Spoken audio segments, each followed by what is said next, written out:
Good afternoon. How are you doing? Well, it's pleasant out, you know. It's warmer today, although it's 62 degrees. Jefferson says that the humidity is 71, and all day long I assumed it was going to rain and I was going to miss my opportunity to walk. But nope, I got it. And the wind's at 7 miles an hour, although there's nothing at all like that near me. So you can probably tell by the fact that the microphone is clear, that there isn't any wind on us. I hadn't seen Jon Stewart's Monday show, and some people asked me what I thought about it, and I'm with his emotion, but I'm probably too close to how, I don't know, government works and doesn't work than Jon is, although he's had some successes and been very helpful to people who were hurt in the 9/11 thing. So he's more than a comic, and sometimes he approaches Mark Twain.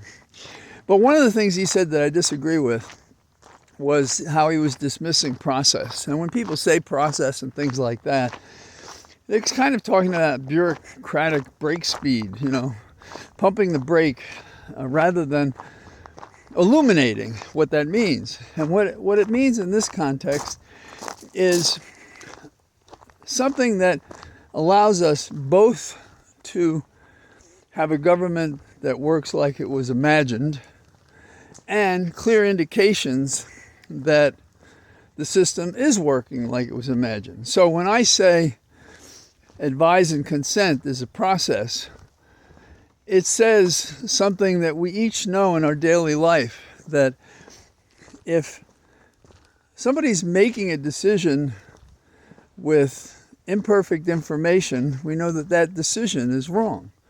So, and we can't advise a president, and we can't consent to the nomination, you see?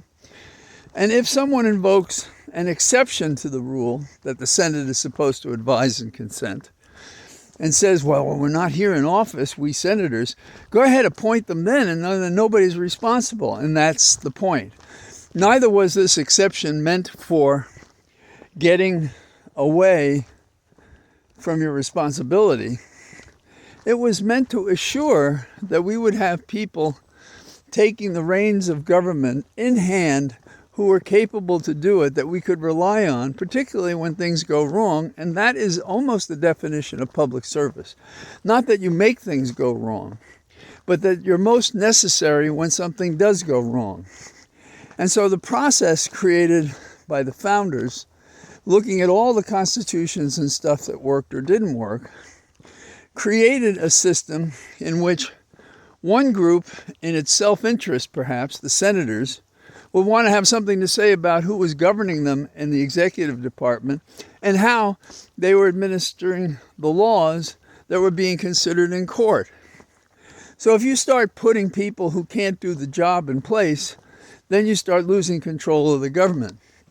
If you allow people to go and round up anyone claiming they're migrants when they may be citizens, or throwing them out claiming they're illegal when they're not, or throwing them out when they're alleged to have committed a crime, which they didn't, and ignoring the courts, and then using military in the country, all of these things are indications of two things: of a willful flight from your responsibility and a movement toward what we feared in the 2025 outline of the government, that it would tend toward and be a dictatorship.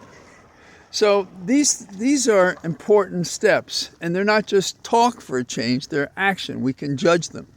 Now, as I understand it, and I may be mistaken, on the House side, one of the questions was Gates, whether or not he should go to the Supreme Court, should go to become the Attorney General of the United States. And as I understand it, they didn't make any public statement. But in the meantime, the information is being leaked. Remember, this is D.C. This is a sport in government. So everything will be out about him. And my beef about that has only been that, you know, his sex stuff aside, you wouldn't hire this guy to Xerox your cases to go to court. And that's the problem. This is a big government agency. And it would be ironic for him to have anything to say about it, not only given his own injudicial conduct, but also for the thought of him designing it and working the process. He doesn't know what he's doing. So the question is, will the Senate do its job, and will we rein in any military action in America in violation of our history and the kind of government we fled under George III?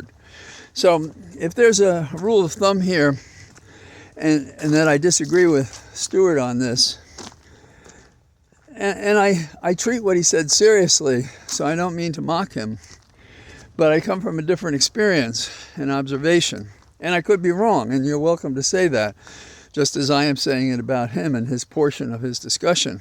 But I say, if you have no standards, you have no law, you have no ethics, you have no justice.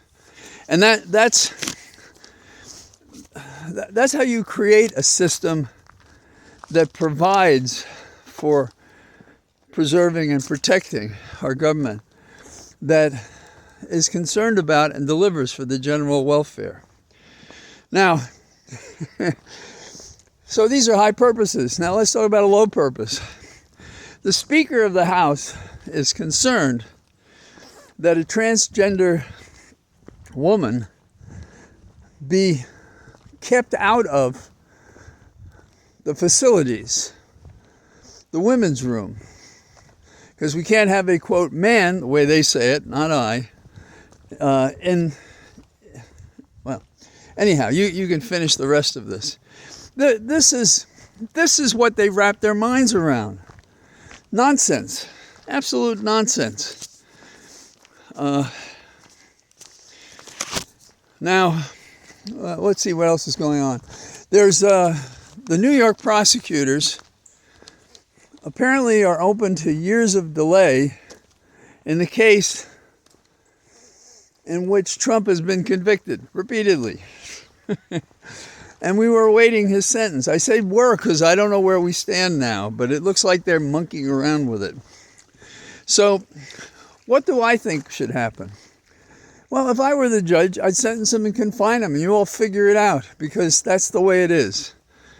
People have to pay, and he knew this when he ran, and you knew it when you voted, but the law has to mean something or it means nothing. So if I were the judge, we'd sentence him on the day appointed, and we'd confine him. We would confine him. Everybody talked about it during the campaign. Wasn't unknown. Everybody knew that there was this sentencing process that was going to happen. So, sentence and confine him, and then let the world figure out how to handle it. And then that shows to the world that no man is above the law, including this jack-o'-lantern. So, that's how I would look at it. Now, what's a different position? Well, another position, and this is not my preference, but I'm not the judge, is sentence him and then suspend the execution of the sentence for some period of time. Now, it could be 4 years. It could be 2 years to work out the arrangements. It could be while he appeals it. It could be a whole bunch of things. But I would start out by imposing a sentence, 4 years, and directing he be confined, and let him appeal it. Let him tell the courts why he should be released and see what they have. So, Trump, that's it. That's what you got to do. Now, there's a report today that they're giving intelligence briefings to Trump. Now, you and I know what that means, but one of the things about it that strikes me is, on some level, isn't it futile to think you can make him intelligent if you're going to brief him intelligently, or you're going to enlighten him, or you're going to make him decent or empathetic or any of those things? So that's that. DEA is concerned about killer weed. and doesn't want it reclassified, perhaps at all, although now it's classified with opiates and heroin and things like that. And so, while many states authorize it for recreational use or for medical use, and when I was a youngster in New York, I think I was in college, there was an assemblyman who had a tumor, and he found that if he had marijuana, that he wasn't in as much pain. He ultimately died, and his name was Oliveri, if I remember the name right, and they passed legislation named after him for this medical marijuana. So this is not new, and it's been used, and it is being used across America. But the feds, no. We know better. When it comes to science, it's a bipartisan stupidity. Maybe it's a governmental problem. We have agencies that deal with it, and they're shunned by the ignoramuses that don't know what science is or how it works or why they should defer or how to read peer-review works. But there it is. So the DEA fears killer weed, but not the clear and present danger of Trump in the White House. Go figure. And want to appoint a guy who went to parties with all these drugs the DEA spends all its time prosecuting. Pretty strange.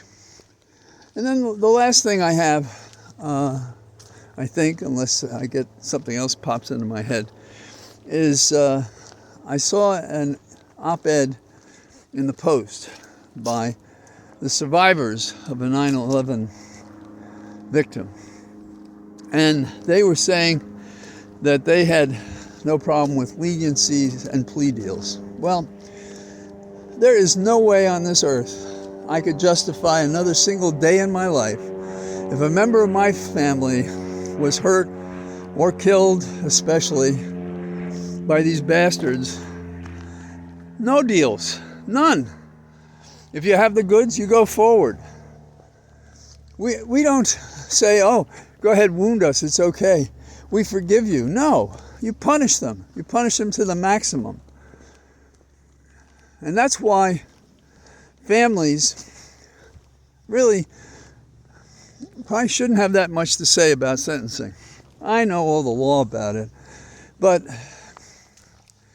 these victim witness programs are trying to encourage outcomes by what they say to the victims. Okay, well, if I was in that situation, perhaps it would be better that I was hemmed in by the law, couldn't be the prosecutor or any of those things. But there is no way on this planet that if they were striking out and killed all these people, anonymous people they knew nothing about, could there be a more heinous offense? Well, probably, and it's happening in the Middle East, and it's happening in Ukraine and Russia and other places. But that's no reason to accept these public acts of war or terror.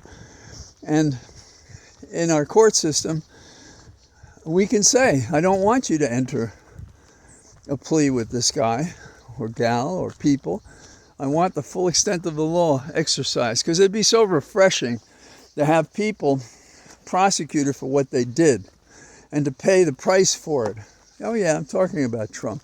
I'm talking about his minions. I'm talking about the people that are going to screw up our government before somebody wakes up and curbs them in. And I'm hoping it starts from the beginning. So, those are my thoughts. I'm glad to be out here on the trail.